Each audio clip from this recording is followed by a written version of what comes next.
habang tayo ay nagsuswimming na, tayo ay nag-submerge na, mababaw, kaya naman natin, meron tayong kasama or meron tayong kabady habang tayo ay nagsuswimming, ang isa rin nating titignan yung area kung meron po ba yung pwedeng or mga sea creatures na pwedeng mag-cause sa atin ng injury. Ano yung mga example?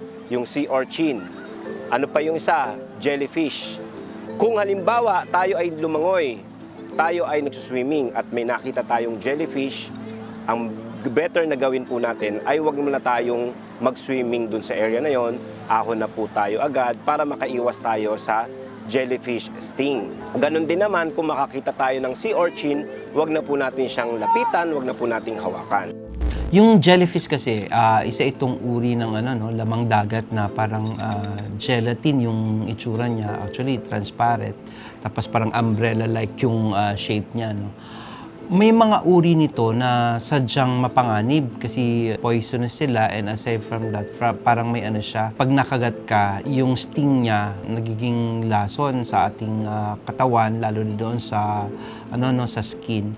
At isa sa mga mapanganib na uri ng jellyfish ay yung tinatawag na box jellyfish kasi parang box shape siya. No? Sa Pilipinas, sa mga nadodokumento, umaabot sa 20 hanggat 40 tao ang namamatay taon-taon dahilan sa nakagat ng jellyfish or na-sting ng jellyfish. Sa mga naitatala, between April to June, ito talagang sinasabi natin na naglalabasan yung jellyfish sa mga karagatan. So, kung kayo naliligo sa mga panahon na to or nasa beach kayo sa mga panahon na to, mas makabubuti kung meron kayong protective clothing na gagamitin. Halimbawa, yung mga mahabang manggas na damit. Pwede po natin tanggalin yung mga jellyfish sting sa pamamagitan ng pwedeng yung ID card or kung meron tayong tweezer or yung tsane. Kung kaya po natin tanggalin po natin siya. Ngayon, ang titingnan lang po natin dun sa sting, yung orientation. Kung halimbawang medyo nakapaslant siya sa kaliwa, ang ating pong pag-scrape or pagtanggal is from right to left. So, para po ang pagtanggal ay madali, hindi po siya mababali.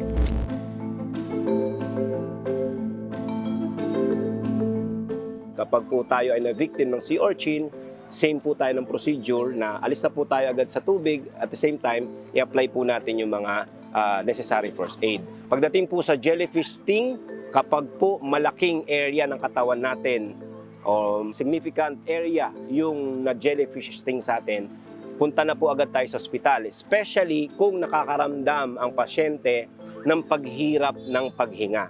Kasi hindi po magandang senyalis yun, ibig sabihin magkakaroon siya ng allergic reaction. So kailangan po madala agad natin sa hospital para mabigyan po ng medical attention ng mga doktor. Ang mga jellyfish, yung kanilang stingers na sinasabi, ang pwedeng masamang mangyari sa atin is magkaroon tayo ng tinatawag na anaphylactic reaction. Ibig sabihin, yung ating katawan ay para bang nagugulat at lumalaban, maaaring mahirapan tayong huminga, maaaring mamaga ang ating lalamunan.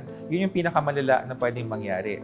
Or kung hindi man anaphylactic reaction, pwede kang magkaroon ng allergic reaction, pangangati. Karaniwan yun yung nangyayari, namamantal, nagkakatikati yung ating balat pag nahawakan ng jellyfish. Hugasan ng mabuti yung lugar na natamaan ng jellyfish or nahawakan ng jellyfish at tumawag tayo ng tulong. Lalo na kung tayo nakakaramdam ng hirap sa paghinga or parang naninikip ang ating lalamunan, yung kasi yung senyales ng anaphylactic shock.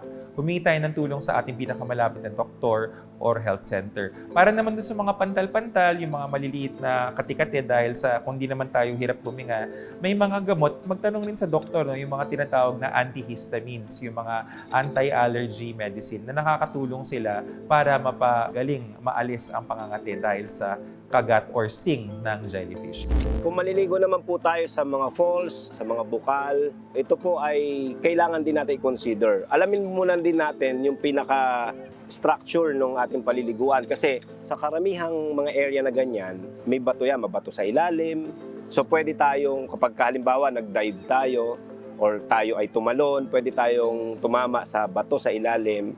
So, i-check muna po natin yun. Huwag muna agad tayong tatalon. Alamin muna po natin kung ano po yung nasa ilalim. At the same time, syempre, since yan ay nature, may mga possibility na meron niya mga hayop, may mga insekto na pwede ring maka-injury sa atin habang tayo ay nagsuswimming. For example, ng mga ahas, kung meron tayong mga mosquito or may mga insect repellent tayo, mag-apply po tayo ng mga ganyang repellent para maiwasan din natin na tayo ay magkaroon ng injury. So sa mga naliligo rin po sa falls, sa mga bukal, isa rin po sa i-check natin, baka yung area naman na ating paliliguan ay infested or mayroong mga linta. So delikado rin po yan kasi ang linta ay pwedeng mag-cause din sa atin ng injury.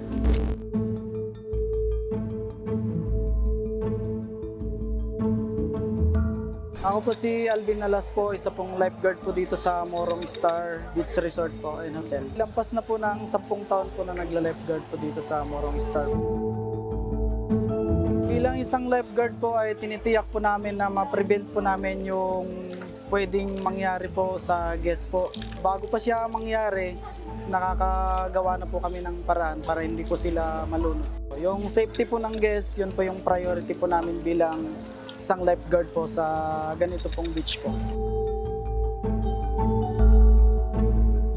Sa water rides po, sir, bali, bago po kami magpasakay po ng banana boat, tinitiyak namin na yung mga papasakayin namin ay papasa po sila dun sa mga nakalagay po dun sa waiver po namin na kailangan po hindi sila buntis at saka wala pong mga injury lalo na sa spine po kasi medyo matagtag po yon. Gusto po kasi ng management yung mga guests po dito mag-enjoy lang po sila, dapat wala pong nasasaktan or na-injury po pagdating po sa mga rides. Sa swimming area po namin, nakikita po namin kung minamasid na po ng lifeguard, kung siya po ay kondisyon po ang katawan, dapat talaga disiplinado po ang lifeguard. Hindi po dapat nagiinom.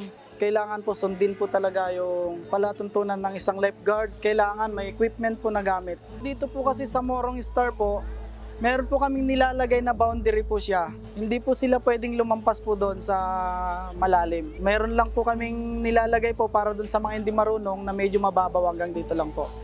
Tapos mas maganda kung kinakabahan po talaga, mag-life vest na lang po. Sa napag-aralan po namin ng bilang lifeguard po, ang isang lifeguard po dapat at least 40 man lang po yung kanyang babantayan.